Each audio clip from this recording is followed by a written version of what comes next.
Hello guys, this is the Gaming Revolution here and welcome back to an all new Call of Duty Zombies video. Well, in fact, it's not even going to be just a Zombies video because we're going to be talking about a bunch of different topics today. So this is going to be a bit of a different style video to what you are used to seeing, more long formatted, and it's simply going to be a podcast. And I am joined today by DK Dynamite. I will leave a link to his channel down in this video's description if you want to go ahead and subscribe to him. So I've got a bunch of topics pulled up on my screen right now that we're going to discuss, and the first topic is our thoughts on Cold War Zombies, what we like, what we think needs improving, and stuff like that. So if DK Dynamite just wants to introduce himself and share his thoughts. What's going on, man? Thank you for having me. And when it comes to Cold War Zombies, I think right now what we're looking at is a game that set up a nice foundation for lots of replayability with the crystals, the new weapon rarity system, and all these other features. The only issue I think is when it comes to the maps. Now, if this was a Black Ops 3 situation where we at least had 2 maps at launch, I think people would have been a little bit more okay with this, but because it's only 1 map and it's a quote-unquote Nocturne on Toten remake, some people are a bit frustrated, and I think if we're looking at this pattern, which is that we'll see a new map every other season, let's see how people end up reacting to the replayability this year. But if we get at least a survival map, then a new map, then a survival, and then on, I think that is a decent enough system. But I think this is a game that people will appreciate more once there's like 4 to 7 solid maps, you know, throughout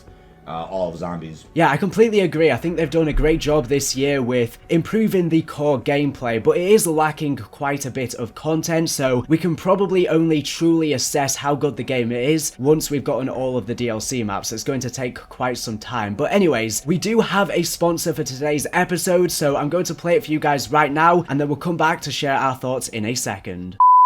Now, before we continue with the rest of the juicy information that I am going to discuss within today's video, I have a quick sponsored review of a gaming monitor, which is the MSI Optics MAG27 4QRF QD. Anyways, this gaming display is 27 inches in size, and in the background right now you can see the comparison to my hand. In terms of setting it up, it's very easy and straightforward. It also comes fit with screws if you want to attach it to your wall. Personally though, I'm just going to keep it on my desk. You can also adjust the length of the stand so that it better aligns with your eyesight. Now, this monitor is mainly geared towards pristine image for a cinematic experience when gaming. It has a 165Hz refresh rate, it has a 1 millisecond pixel speed. These extra hertz are definitely worthwhile so that you can have as low of a response time as possible, and there is almost no latency. The monitor features rapid IPS and quantum dot technology, which lets you experience mesmerizing images bursting with a dazzling range of over 1 billion colors, each upscaled to incredible clarity thanks to the intelligent processor. Quantum dots are nanocrystals that are able to absorb light. When hit by light, they will give off a very precise color and provide realistic images. Enjoy every scene as if you are living in it with the most accurate color reproduction. This monitor allows for the most vibrant and crisp looking gameplay, and from playing mainly Call of Duty, the color is pretty accurate. You find often with some monitors the color can be a bit bland and malnourished, but this monitor really displays the atmosphere of Call of Duty Warzone and Black Ops Cold War's campaign to its maximum potential. It also features G-Sync compatibility. In addition, the price point is relatively cheap, so it's a great starting point for level entry gaming. Now, the monitor does feature a console mode exclusive to this monitor, so not only can you use this monitor for PCs, but you can also use it if you are playing on a console. As some of you may know, the PlayStation 5 does not fully support QHD resolution output at this moment. This means that if you use the conventional QHD monitor, you can only choose the FHD resolution output on the QHD screen. Due to this, the image quality ends up being worse. Nowadays, more and more consumers are choosing monitors instead of TVs to play console games on. For these users, the lack of QHD resolution output support is a hindrance. MSI has heard the voices of these consumers and provided a relatively good solution. They've designed an exclusive console mode, which allows the monitor to automatically accept 4K signals on the QHD monitor and support HDR simultaneously. This gives you the best gaming experience and allows you to enjoy console games even with a QHD monitor. It does also come fitted with RGB lights. Of course, you don't need to turn this this on. This is just something to make the monitor look cool and won't change the gameplay itself. But yeah, overall I think that it is a pretty solid monitor, and if you want to check it out, there will be a link down in this video's description. Anyways, with that review out of the way, let's continue on with the regular video. So like I was saying, I think the gameplay is pretty solid. This has to be one of the most replayable zombies experiences we have gotten thus far, because they've taken all of these elements from Warzone and they've brought them straight over to zombies. And this makes perfect sense because with Warzone being free to play, it's brought over a massive casual fan base over to Call of Duty, when usually they just won't usually play Call of Duty. And because it's garnered this massive casual fan base, it's meant that Trek have tried to make zombies really easy this year. You know, Die Maschine is a pretty easy map. It's very easy to turn on power and pack a punch and get set up. There's pretty much not really anything difficult at all. High rounds are also a lot easier now because of various different factors, and overall I think the game is just a lot more accessible for those casual fans. And I think now that we are going to be seeing free DLC,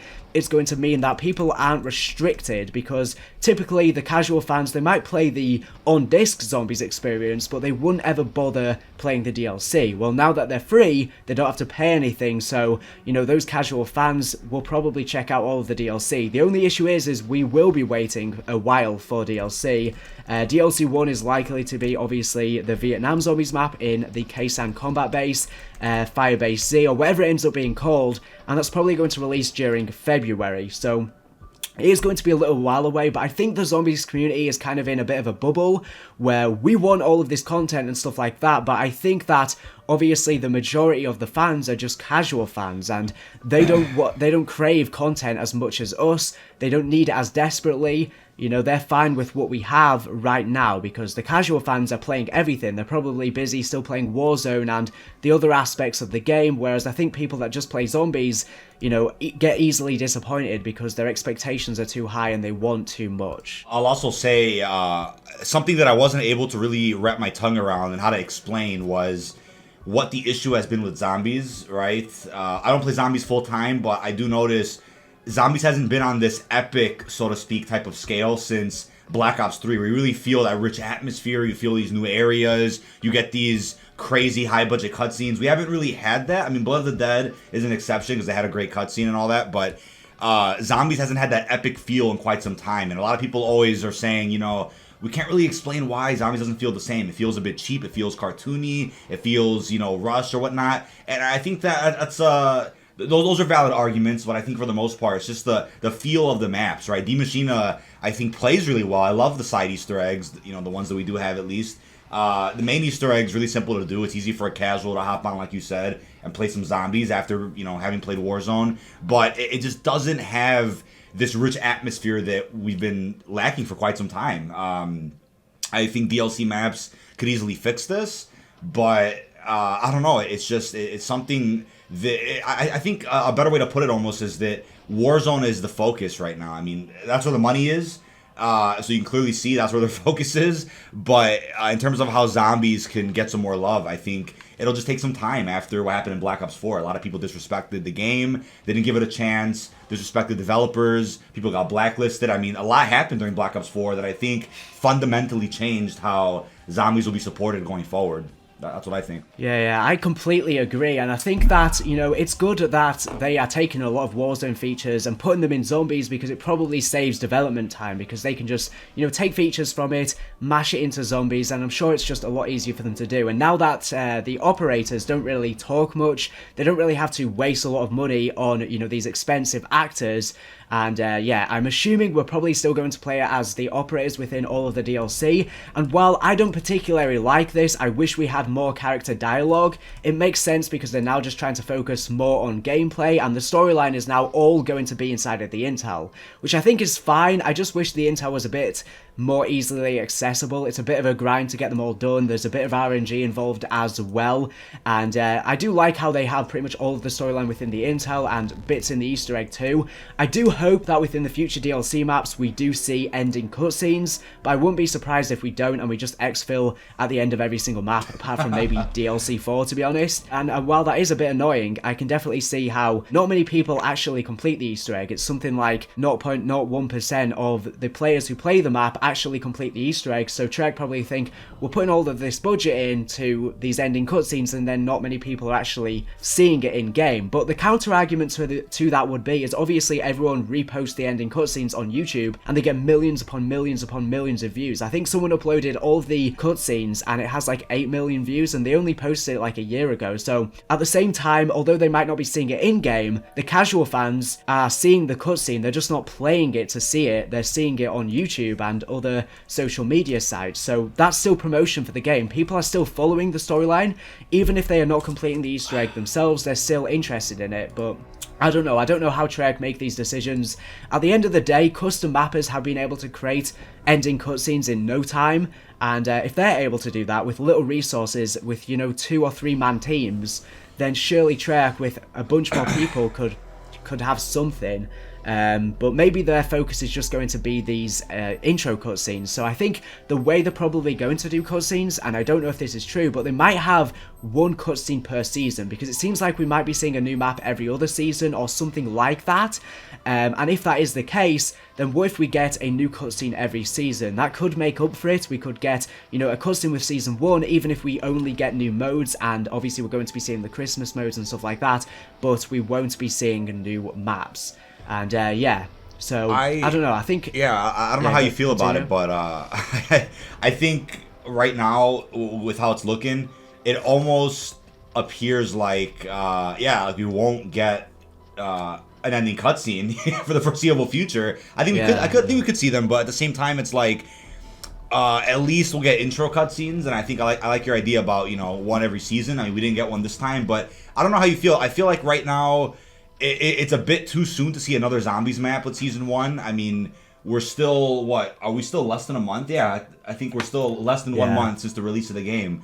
I don't know how you feel about that. I just feel like it's too soon, so I'm okay with them waiting until Season 2, and then hopefully starting with Season 2, we get one every season, right? 2, 3, 4, 5, 6. That'd be awesome. But again, that's wishful thinking. It probably will be every other season, but I thought Season 1 just released a bit too soon to see another experience. I feel like if they dropped another map right now, people will be burned out by it in like a day or something. I mean, it still would be good content, but I just feel like them waiting a little bit longer and hopefully dropping enough post-launch updates to the zombies that aren't maps, that could help. That could help. I think the seasonal challenges, being able to hit level 1,000 now, the new game modes, it's still something at least. And at least zombies isn't alienated to where, yes, you can rank up your weapons still playing zombies. You can level up yourself, hit prestiges. You can still do stuff while playing zombies. It's just D Machina as a map is what people are a bit annoyed with. But I think that's my hope. Is starting with Season 2, we get a new map every single season. And then the survival map could just be like a mid-season update. If they have the survival bonus maps like that, that shouldn't be like the only thing. In Season 1. Yeah. Because I've seen some people on Twitter saying, Nakjun Totem could come halfway through Season 1.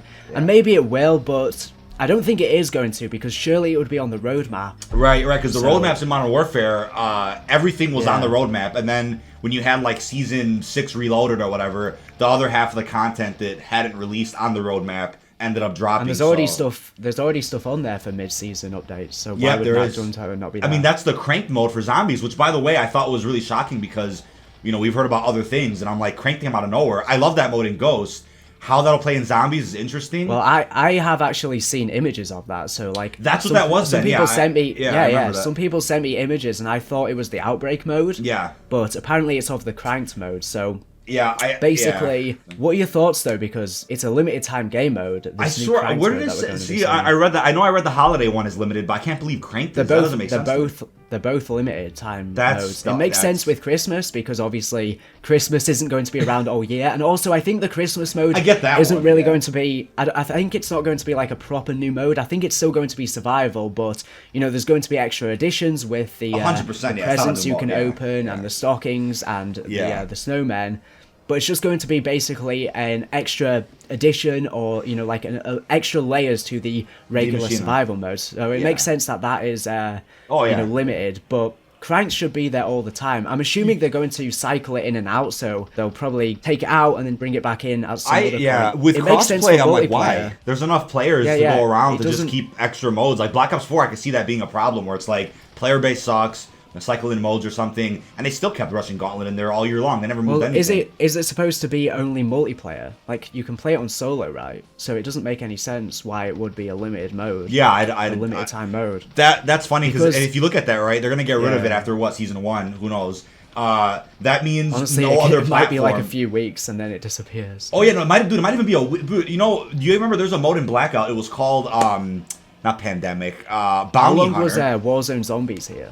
Yeah, I swear that was only like 3 weeks. I'm not even kidding. Bounty Hunter, if I'm not mistaken, lasted like 12 days. It was in the game. I enjoyed it. People were complaining about it. The mode was removed after 12 days. Never saw it again in Blackout. I couldn't believe it. Yeah. The player base wasn't good enough to hold it. But with crossplay now, you should be able to hold as many modes as you want for as long as you want. And Crank, also, it's zombies. It makes sense. It's also for, like, it's zombies. So I'm like, what I don't understand about that is like, look, if you add in Cranked, right, and the holiday mode, at least all platforms get to enjoy this, because right now only PlayStation has Onslaught, right? So you're gonna get rid of Cranked and the holiday mode. That means we'll go back to square one. No other platforms have any other modes in zombies aside from PlayStation with Onslaught. So it's like, that's just really redundant. I don't understand any of that whatsoever. If people like it enough, if you know, big content creators stream it, they play it, they voice their love for it, I guarantee you it'll probably end up staying. At least Cranked, not the holiday one. Well, the thing that I don't understand is, obviously, the developers spend literally so long, I don't get that, creating all these unique models and textures just for this mode, and then it all just vanishes. It just doesn't make any sense. Dude, I mean, another thing too is, which I haven't talked about, is custom They can remove it from multiplayer, so you can't play it with other people. They could do that, but just keep it in solo at least. I was going to say that too, because think about custom mutations, right? We haven't seen it release in zombies yet. I mean, we have the custom menu for multiplayer, that works, but the glitch, which I've seen firsthand in zombies, it works for D Machina. It doesn't work for Dead Ops, but you have it for D Machina. If they add that in during season 1, and then they're like, all right, you know, Cranked and the holiday mode are going away. I don't think they're going to, because it's probably not on the roadmap either. Yeah, probably not. But if they did that, they'd be like, all right, you know, here's custom mutations or whatever they want to call it. You can modify your settings, whatever. You can play these modes with these custom settings, but you can't, you know, play them publicly with a playlist or whatever. That would be cool. The other thing with adding in custom mutations is the Black Ops 4 problem, right? You have all these cool settings you can mess with. Let people who've at least beat the Easter egg legit once use those settings to beat the Easter egg again. I can guarantee you, if they find a way to make it say, all right, the host has custom mutations on, people who haven't beat the Easter egg yet can't play with the host. If they can find a way to figure that out fundamentally, then people out there could have more fun with custom mutations, you know, playing the map with all these different cool settings and abilities, unlimited health, whatever. It gives people an opportunity to do stuff, right, in a unique way. That feature right there is more replayability than a mode, in my opinion. Probably almost on par with replayability of a brand new map. Being able to play another map in as unique ways as possible, right? That's what Black Ops 4 had the foundation for and just didn't do anything with, which is shocking to me when it comes to zombies. Yeah, I like what they're doing, though. At least we're seeing something, you know, with Season 1, because I think this time, you know, last year, after Dead of the Night released, I swear we had, like, nothing happening for ages until Alpha Omega released. Wait, no, to Ancient Evil, which was... Yeah, Ancient Evil. I swear nothing happened. December or March. We were expecting new modes because Jason Blundell in an interview said Grief is pretty much done, and then we never heard of it again. He literally said that, and then nothing ended up happening. What's funny about Black Ops 4 is like... I made a video, and I titled it Grief Confirmed, because I don't know how it could be any more confirmed than that, and then it just never came out. But... at least we're getting something, you know, we're getting love. Good. At least if we are going to have to wait a while for new maps, at least we have these new modes to play. So I'll get up the descriptions right now. So Jingle Hells is the new mode that's going to come on release with Season 1, which is the 16th of December. Obviously, this is a limited time mode, and it simply turns D Machine into more of a winter wasteland than a wonderland, and there's plenty of cheer to keep you in the Yuletide mood. Aside from the new holiday decorations, expect a variety of festive firepower to augment your offensive capabilities, including snowballs that can freeze the zombies, stocking power-ups, presents you can extract from frozen foes, and special surprises waiting inside the snowmen. So it seems like we will be seeing new Easter eggs to do with these snowmen and some Christmas-themed Easter eggs. I remember with Black Ops 4 Zombies, didn't we see St. Patrick's Day Easter eggs in Zombies? So they're going to be doing festivity Easter eggs, which is good to see. You know, this is something that I've been asking for a while, just new Easter eggs added into the maps, but I'm assuming you can only do these new Easter eggs on this specific mode.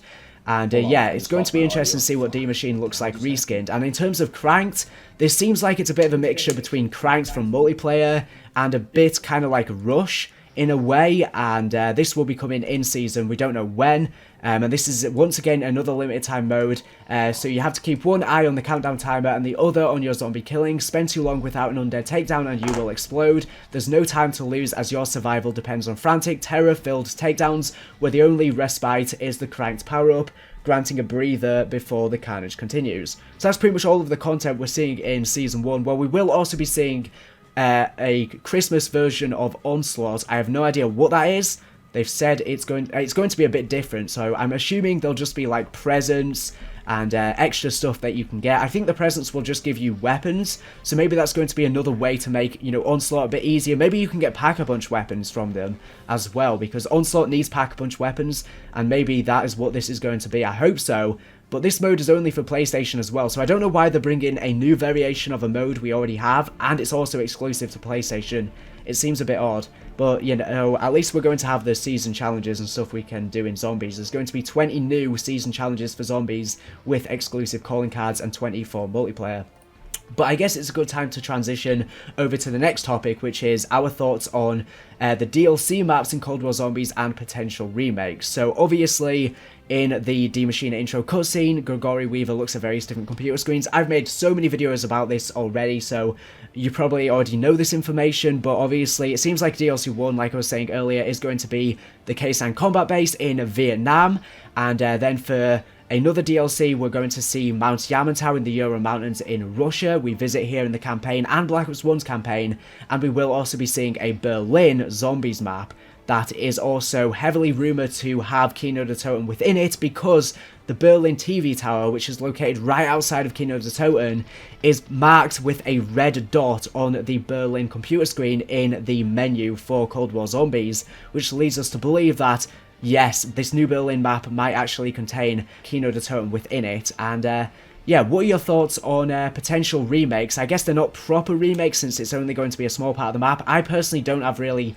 much of an issue with it at all. So I think when it comes to remakes throughout the DLC season, it's just worth reminding everybody that D Machina isn't a knocked remake. That's like calling Transit a knocked remake. Even though D Machina is much smaller than Transit, I get it.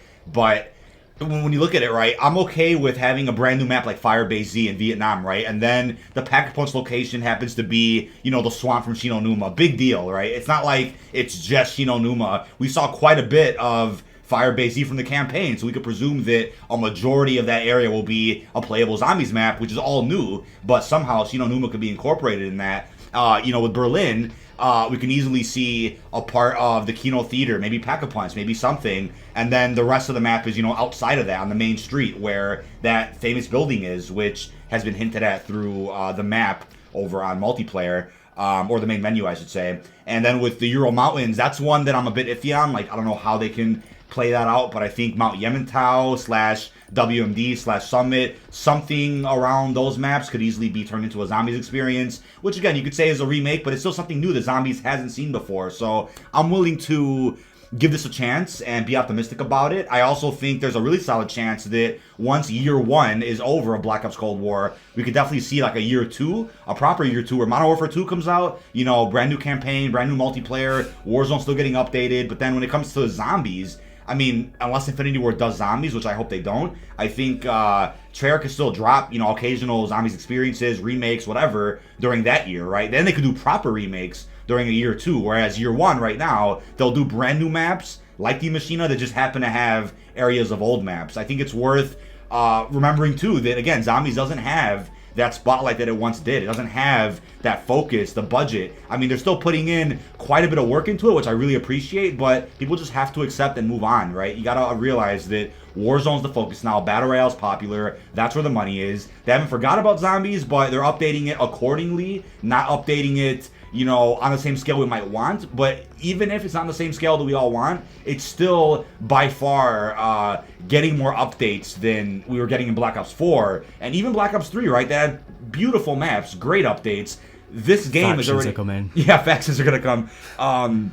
This game right now is still building a foundation for more replayability than Black Ops 3 ever had, regardless of people agreeing with that or not. I mean, it seriously has so many new systems that not only make old fans happy, but new fans too. I looked on Google Trends, and it's peaked above Black Ops 3 Zombies in the search results. So more people are searching Cold War Zombies than they search Black Ops 3 Zombies. The peak was Black Ops 2, then Black Ops 1, and in third place we have Cold War Zombies. So it's living up to the hype. Yeah, you know, no, by that's them making it easier, it's map. brought all these, you know, casual fans over. So that's with one map, and I'm sure Activision has seen those trends. They've looked at that data. They're like, okay, something's working. If it was miserably failing right now, we would all be saying, yeah, it's failing because it's one map. But they probably would have looked at it and been like, all right, it's failing, let's move on. But it's good that at least Die Maschine on its own is doing that, right? That's a good start. And yeah, it's from obviously having non-zombies content creators, you know, Tfue, Courage, all types of people coming in, at least playing zombies for one day. All it takes is one day. They stream it once. Yeah. They bring in new fans from that, or they encourage people and make people realize, yeah, zombies is back. Obviously, they didn't play Black Ops 4. They probably didn't play Black Ops 3. But hey, at least they're playing Cold War Zombies. They're bringing in new players. That helps a lot in the long run. So I think as long as they do that at least once every DLC, they'll keep zombies hot, right? And I'm sure now that the reviews have already come out for the game, you're going to start seeing microtransactions added in at some point. How that affects zombies, who knows? But I think zombies could definitely see some cool microtransactions. Hopefully nothing that's game-breaking or pay-to-win. But I think updates will definitely come to zombies over the next couple of weeks and months. So there's that. Yeah, I think their main focus will just be, you know, the Battle Pass weapons and, you know, selling the Battle Pass and also the bundles with the operators and stuff like that. That is going to be their main focus. You know, some people are worried about Gobblegums coming.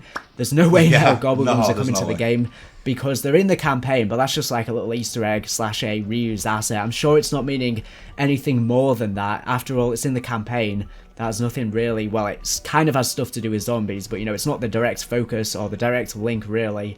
But yeah, I do think that with all of these, you know, streamers who mainly stream Warzone or Fortnite, you know, playing the game, it's going to bring in a completely brand new audience, and then they're going on YouTube, they're searching up, you know, people's videos that they have never seen videos of before, and it's just going to bring new life to the community, because it'll never peak more than Black Ops 1, because that was the glory days. You know, that's when zombies started to gain lots of traction, and then in Black Ops 2, it peaked even higher, even though, you know, I think that Black Ops 2 is good. You know, it has Mob of the Dead, Origins, Classics, but, you know, it was kind of a bit of a rough patch with, you know, Transit, Die Rise, which are controversial maps. It had, at the same time, though, it was definitely a peak for player base. Black Ops 3, I think, was the peak for, you know, the hardcore player base. I think that's where, you know, people were most interested in, but I think the casual player base, you know, didn't play Black Ops 3 Zombies as much as people think, because if you look on Google Trends, Black Ops 3 Zombies is quite a bit below Black Ops 2 Zombies, and I think that's mainly because Shadows of Evil was the on-disc map.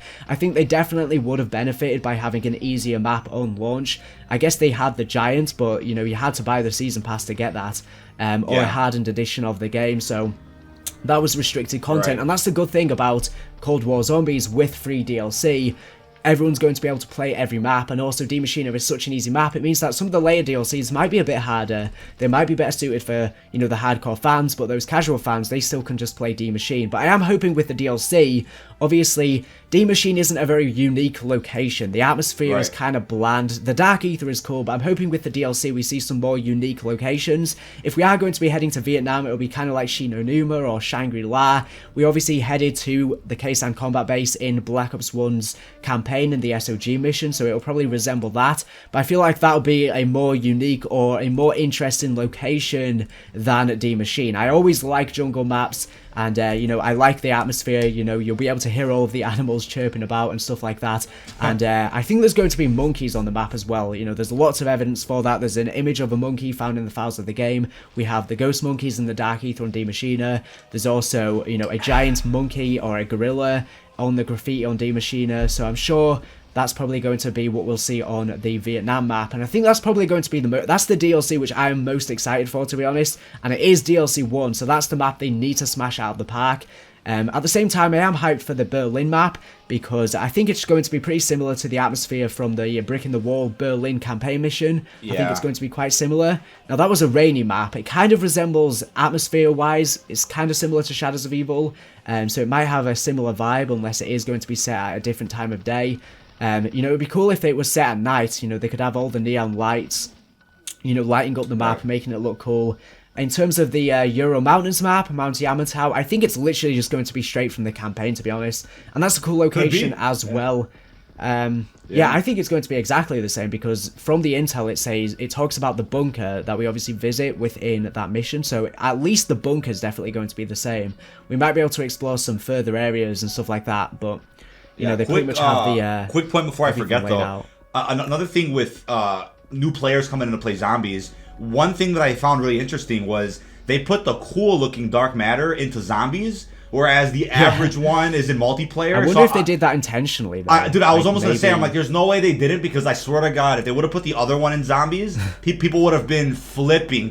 People would have been like, are you kidding me? We got one man. They're definitely going to update the multiplayer one at some point. They have to, because it's literally the haptic from Black Ops 3. It's like, it's a cool camo, but it's a little average for a dark matter in multiplayer. And dark matter, again, only a fraction of people actually go for it. I understand that. It's harder to get in multiplayer than zombies as well. It is. So at least they put a cool one in zombies, and the thing is too, you can't even use it in zombies unless it's your starting weapon, which is silly. They have to figure out a way to fix that later, but at least you can take it and use it in multiplayer. You can use it in Warzone. That's cool. I think that's actually really interesting. But the point about that was that, I mean, at least zombies players do have something along the lines to, like, all right, we have something at least that's, you know, in our mode at least for right now. And they're definitely going to, maybe they did it intentionally, like you were saying, to bring those Warzone and multiplayer people to play zombies. They're basically forced to.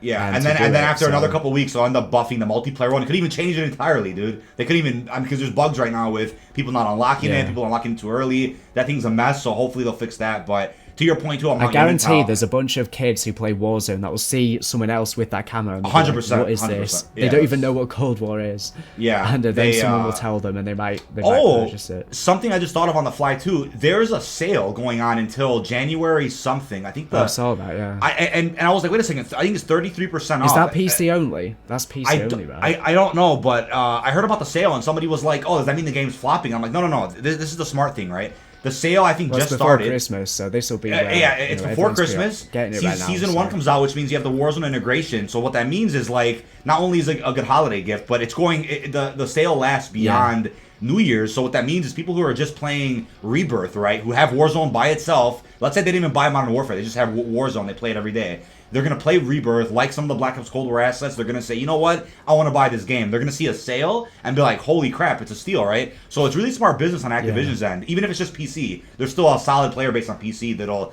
just want to play, you know, their games on a computer versus the next-gen console, whatever. That's a cool sale that, again, will help the player base all around. Speaking of that, too, as a good transition point, we're going to see an interesting... SBMM once we have the Christmas noobs in the game. I'm very curious how everything's going to play out with us. We'll even see it. It won't even be noticeable. I don't know, man. I'm curious. But what I was going to say is Activision's main focus is just selling the Battle Pass right now and the bundles in the store. They're making so much money off that. They make by far more money off of these microtransactions than they do the actual game itself. So they just want people to be playing anything. That's why now Warzone and Black Ops Cold War, they have the exact same Battle Pass system, the exact same bundles you can use in any mode. So it means that, you know, they're not trying to get people to actually buy the full game, because they're just trying to get people playing Call of Duty in general. No matter which you are playing, you still have the same opportunity to purchase the exact same microtransactions, whether you're playing Modern Warfare, just Warzone, or Black Ops Cold War multiplayer, or zombies, and everything gets transferred across all of them. And I think this is the best thing they could have ever done, and I think they're going to do this for years to come. So maybe when the next COD comes out, then the original Modern Warfare and Black Ops Cold War is going to be updated with a new ranking system, and the Battle Pass will also be the same as it is in the future COD game, just as, you know, Black Ops Cold War and also Warzone and Modern Warfare are integrating soon with Season 1. But this brings us on to the next topic, which is our thoughts on Rebirth Island, which is the new Warzone map coming in Season 1, which is just a reskin of Alcatraz. There is also supposed to be some sort of live event. We're not really sure what's going on, but there is going to be a Rebirth event per se, introducing this new map. I don't know how that's going to play out, so yeah, what are your thoughts on this? I have a few thoughts on it. First off, if you ever asked me, right, what is a ideal Battle Royale location, I think for the past, like, year, or maybe even before that, I've always said Rebirth Island from Black Ops 1, a badass choice. I've always said Green Run is a badass choice. Big locations that we haven't really seen fleshed out on next gen. So I'm glad they're doing Rebirth. I don't understand why it's an Alcatraz remake. I guess you could say it's like, all right, that layout has worked out great for Black Ops 4, worked out great for COD Mobile. That layout works. Alcatraz in general is popular. It's just a time thing, really. It's also a time thing, a budget thing. They're like, might as well just reskin it. I'm pretty sure it's going to work. I believe there are new locations at least added to this it does look reskin. bigger. It does look bigger. Broad. Because we saw like a glimpse in the trailer of like vehicles being used, whatever the gulag system is. It looks interesting. I mean, I'm down for it. I'm really excited for it because I'll tell you what, right? Blackout's main map at times got frustrating, right? I played a lot. I played Blackout, you could say religiously. I loved Blackout. I played it so much. The main map got annoying sometimes with snipers, with, you know, slow gameplay here and there. I still really enjoyed it, but Alcatraz was such a nice getaway from the big Blackout map to just hop on there, action-packed gameplay, on top of the zombies Easter eggs, which were incredible. I know the zombies operation during last summer for Blackout, or 2 summers ago now, that was insane. Beautiful updates, great Easter eggs they added in. Character missions on the map were also really fun for the few that they had on there. Alcatraz just works out. And I mean, first of all, too, even though it is Alcatraz, I know they tried to, you know, kind of keep it 1-to-1, you know, an exact match of what Alcatraz Island looks and feels like. But, you know, reskinning that with the Russian theme and calling it Rebirth still works. I mean, it still does work. We have an entire Rebirth layout in the Black Ops 1 campaign. They could have used that, but, you know, I'm sure at least a part of the reason was they're like, you know what? This layout in Alcatraz works really well. Might as well just reuse it again. I mean, the Rebirth and Black Ops 1 campaign was... I mean, it probably would have worked for Battle Royale, but it's also kind of just buildings here and there, stuff all over the place. Might have been hell to work with, but I'm loving... last point to that is I'm loving the story connections with what they revealed about Adler and I call him Stitch, or almost call him Snitch. Stitch, I can't even forget his name. I'm loving that connection there with Kravchenko sending him to the Gulag. Yeah. I'm loving it. But what I don't know is if this entire... I'm wondering if that's going to tie into zombies. Because Kravchenko seems like he's the leader of Omega. Is it a... See, this is what I'm confused about, right? So it could all tie together. The multiplayer portion in the cutscene where Adler goes to the mall and finds Stitch, that's after campaign. No, that's after campaign, but then the Rebirth map itself, is that a prequel before campaign? To kind of show how they met? I'm confused on... I don't know. And that's the only confusing part is the timeline stuff. But I guess you could say, I think somebody pointed this out, Rebirth is kind of making the Call of Duty universe obviously more crossed over than ever, kind of explaining why this Battle Royale exists. I think that's what somebody was saying. Somebody was mentioning... kind of a prequel to Verdansk, so to speak, right? Why we have these big Battle Royales, what's going on. I think Rebirth is a cool prequel to all of that at the same time, but still confused on the placement of where Rebirth or when Rebirth actually takes place. But I think, you know, they'll just release a description, you know, really soon with a date on it, and we'll get it right away. But and we will be seeing a new Gulag coming to Verdansk, which is just like a smaller version of Nuketown. It's like cut out. Is that that's the Rebirth one, or I thought that was the Verdansk one? I said Verdansk, didn't I? Oh, you said, okay. I was like, wait, which one? Yeah, but we won't be seeing the full-on new Warzone map, which is the Ural Mountains from Fireteam in Black Ops Cold War, until, I believe, around March of next year.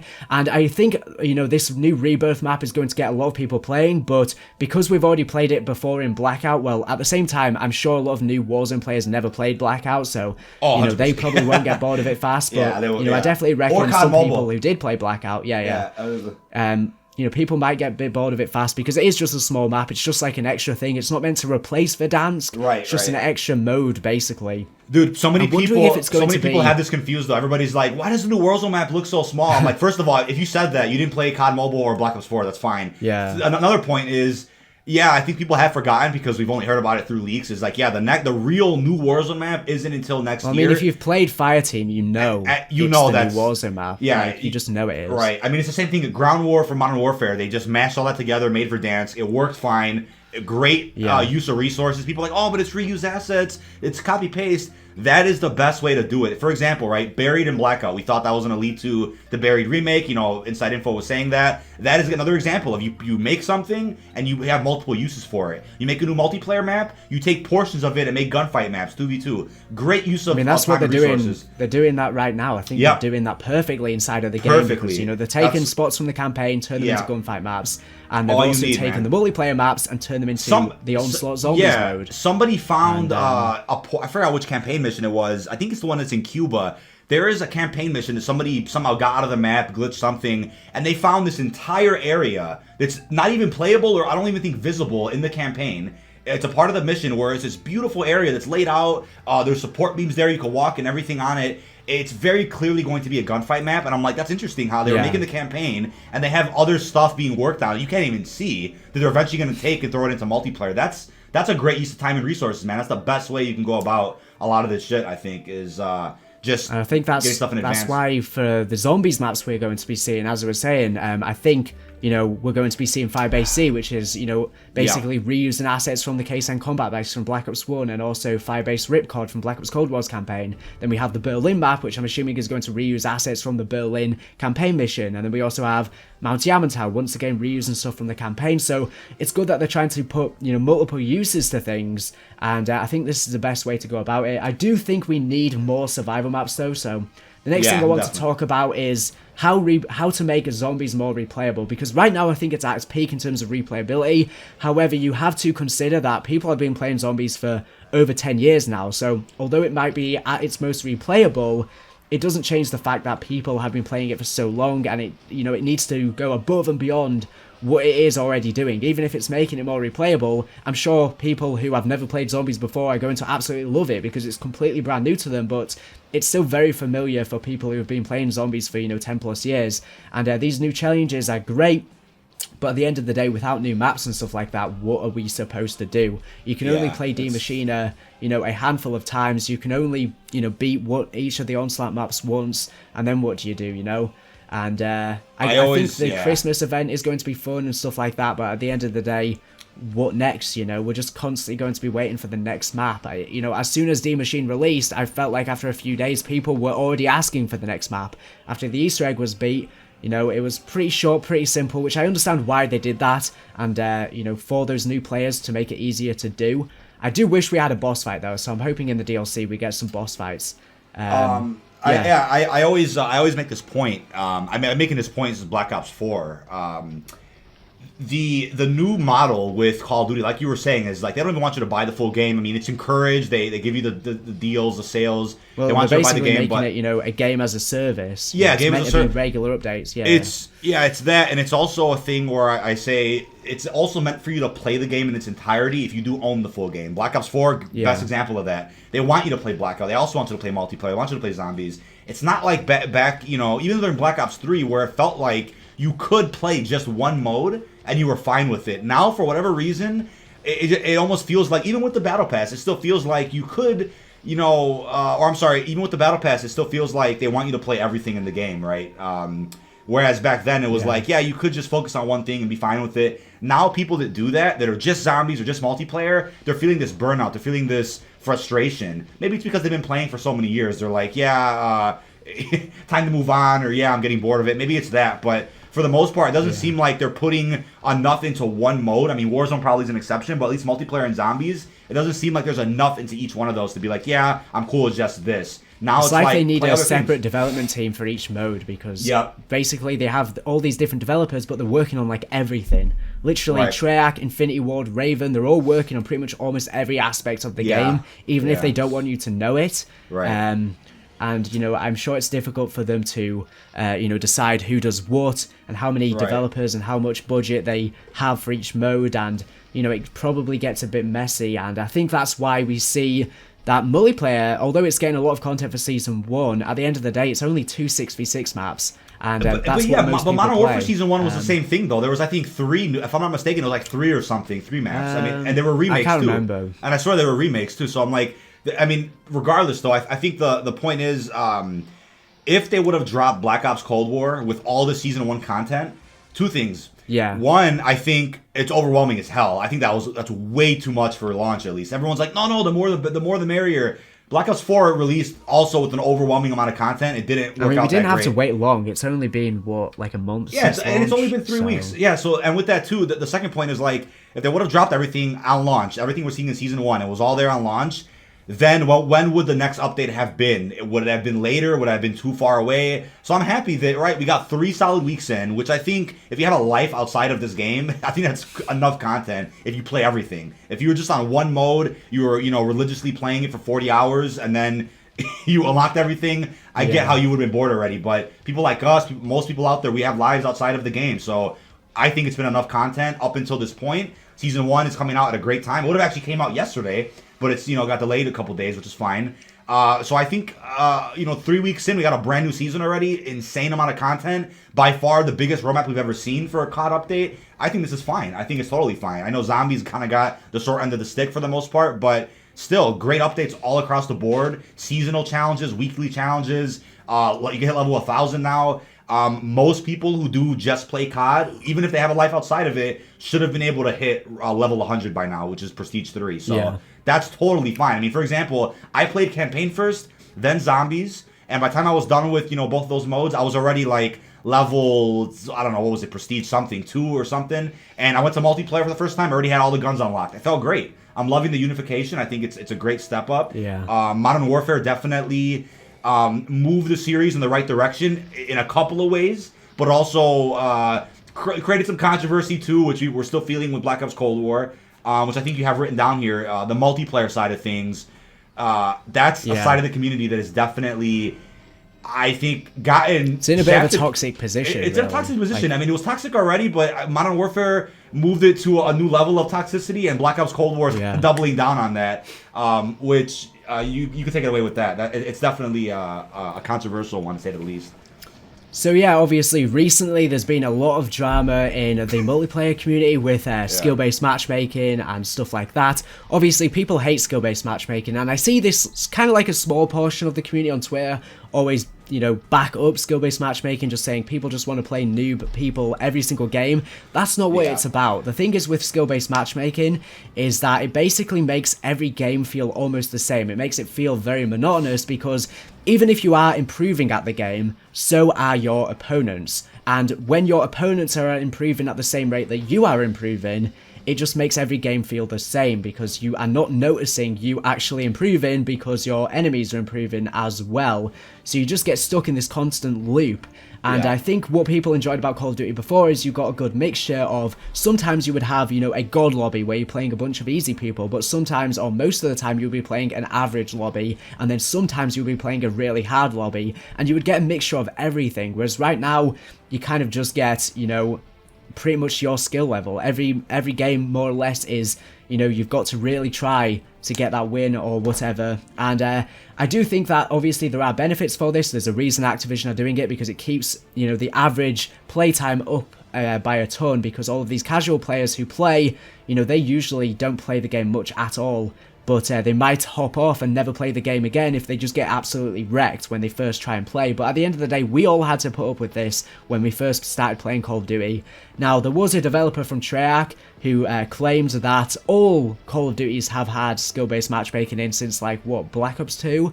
But, yeah, they did, but it was a lot less. It was a lot, less resilient, whereas now, the skill-based matchmaking is probably at its maximum. It was bad in Advanced Warfare, it was bad in Modern Warfare and Black Ops Cold War. Apart from those 3 games, it was pretty, decent in the other games. It might have been there to some extent, for when a new player hops on, for the first few games and stuff like that, but then they would be put in a normal player pool. But this has caused basically all YouTubers, multiplayer YouTubers who post gameplay videos to reverse boost, and it makes sense because obviously it saves them time when recording videos. But the problem is they lie and they claim they get all of these world records and crazy gameplays, and really they're basically cheating. Which I don't think there's much, I don't think there's much wrong with actually reverse boosting. But if you're going to reverse boost and then claim that you're getting all of these crazy gameplays, but they're not actually legit, there is something wrong with that. If you are going to reverse boost just for entertainment purposes, fair enough. I've never reverse boosted before, but if you want want to do it, by all means go ahead. I mean, some people say, well, you're just shitting on, you know, new players and people with disabilities and stuff like that, which skill-based matchmaking is meant to protect. And I can see that argument to some extent, but at the end of the day, we all had to do it when we first started playing the game. We got matched in, you know, just a regular player pool. That's what got us better at the game over time. But yeah, I don't think people are, you know, they don't want easy lobbies every game. They just want, you know, a good mixture of different lobbies. And, you know, Christmas noobs are never going to be a thing again now. I mean, we'll see on Christmas. If I don't know, man, it's Christmas is going to be interesting. I'm wondering because I mean, I didn't play Modern Warfare like that, so I didn't really know how the Christmas era. I don't know how the Christmas era felt, but I'm definitely gonna hop in and see how it feels with this game. But first off, I remember I didn't play Modern Warfare for like 2 months. I hopped on. First game, I got a chopper gunner, and then every game after that, it was unplayable because I had one good game. That was my first game. Modern Warfare, I just couldn't do anything. That was, I don't know, such a disgrace. I couldn't put more than 5 minutes in that game. But yeah, lots of people love Modern Warfare, and I do think it did a lot of good things for the franchise. You know, with much regular content updates than we've ever gotten before. It's grown the player base massively with Warzone, but in terms of its multiplayer, I just wasn't a big fan of it. I didn't like the doors and the super sprint and the manslaying. All of these features I didn't really like. I didn't like not having the normal minimap. I didn't like, you know, dead silence not being normal. You know, just there was a lot of issues that just put me off. But I can still appreciate what the developers did and what they were trying to do because we have to thank them for the Call of Duty franchise now being so big. It's because of them. Right. Even if we don't like it, the hardcore players, most of them don't like it really. At the end of the day, it brought in all of those casual fans. So yeah. I think it's an interesting one. This is a very controversial topic, but I will say people that say they love skill-based matchmaking, they don't understand what Call of Duty is. I don't. That doesn't make any sense. It makes no sense at all. It's like, look, with the hustle right behind YouTube, I know there's people out there that just do multiplayer gameplays.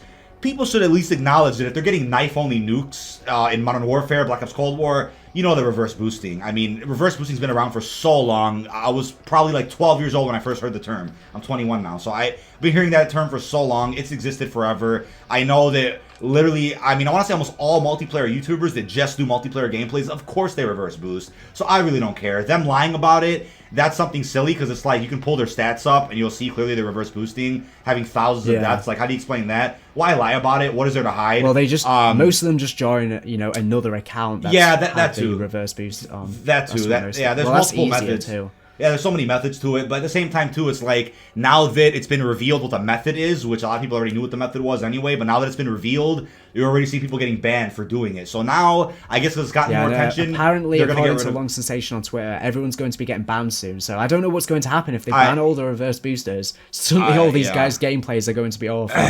I mean, or they're gonna step away from that field entirely. So it's like, it's one of those things where I get why...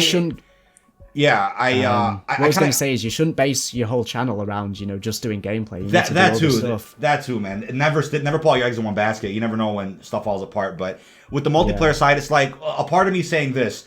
I've been playing multiplayer since COD 4. I've been playing multiplayer for the longest time. I feel like because I've been playing that long, I can jump into any new COD and I'm at least somewhat good and I'm able to get good and, you know, practice and learn whatever. I'm not, you know, a vegetable trying to play. People that are just stepping into the multiplayer for the first time, they never played COD before, I get why SBMM is there. But again, go back to the classic style, right? Having a playlist for it. That makes the most sense because you know what? You have a playlist for it, a ranked play, let's say. You get to hop into these ranked playlists and you get to see an icon next to your name or an icon next to somebody else's name. You know what skill you're going up against. That's when SBMM makes sense. It's fair. You kind of know what you're going up against, how you can get better. You know, it helps you get better, but you really get better at multiplayer when you just play the game, put time into it, right? When you're ready to put against people at your skill level, when you're playing COD championships every single match, you're not, it's like, oh yeah, but you're going to get better over time. You're facing harder players, but are you enjoying your time while doing that, right? It's all about enjoyment in that arcade style shooter. It's not about getting religiously involved into it. Like, I feel like skill-based matchmaking makes the multiplayer feel like it's a job when it shouldn't. It should just It shouldn't feel like that. I mean, it doesn't. I mean, SBMM anywhere, right? I get why it exists. It doesn't have to go away entirely. They can recreate it. They can have a playlist removed it for from Destiny, and their player base went up crazy. Like, then yeah, in that case too, then and Activision used to own Destiny, which is funny. So, or they used to publish for them. So in that case, they should look at that and be like, all right, either let's get rid of it entirely, or if it's somehow statistically helping them in some aspect, I don't know how, but clearly they have the data for it. If it's helping them anywhere. Yeah, if it's helping them somehow, yeah, they're gonna keep it. But get the best of both worlds in there. Make it to where it's not down your throat. It's not making every lobby unplayable.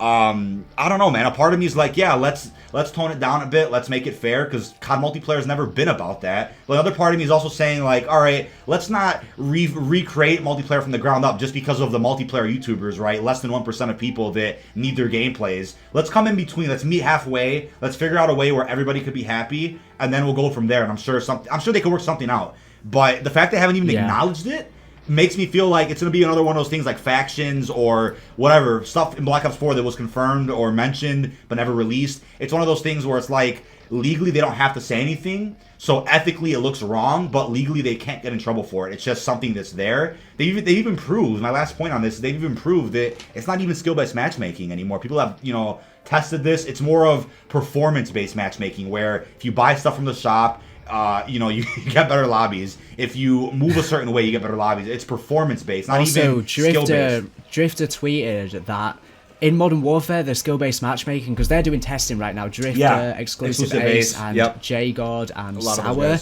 And they did test, two of them did testing in Modern Warfare, and they found that the skill-based matchmaking didn't really affect your connection that much. However, apparently in Cold War, the skill-based matchmaking will massively deter your connection, which is a huge disappointment, because people are just lagging about now in lobbies because of this, because you connecting with random people from other countries, which is definitely not good. And also, just multiplayer seems to be dying in general. You see all of the hype right now is for zombies in Cold War, which is pretty surprising. I'm sure a lot of people didn't expect that. And a lot of the multiplayer guys are now coming over to zombies to unlock all of their camos and to rank up and stuff like that. It's just more fun and relaxing than playing multiplayer, which is just a sweat fest. And a lot of people always say, well, just add a ranked mode, Not many people, I can see the argument, but not many people actually would play the ranked mode, let's be honest, if they did add one. It's for such a limited part of the community that plays competitive, or a part of the community that I don't think it would really fix the multiplayer that much if they were to add it. It just wouldn't work. That's why I'm saying, I'm like, I don't see any reality here where they remove it completely. I could see them maybe explaining it better, or at least giving an icon next to your name, to everybody's name, so that we can see what rank we're at according to the skill-based matchmaking, and we can see what we're going up against. It's I don't think that's gonna happen. I know, it's just, I just don't see it happening. But it's like, you know what? Call of Duty has had its run with basic core multiplayer. I feel like the future is with what's going on with Warzone, the Battle Pass. Whether people like it or not, Warzone really revived Battle Royale in a number of ways. I think they need to start doing multiplayer modes in Battle Royale, like Team Deathmatch and all that. Just put them into what. But there's even SBMM in Warzone too, if I'm not mistaken, right? There's a form of it in Warzone. I don't think it's as heavy. I could be wrong, but I don't. I'm sure they're tweaking it all the time.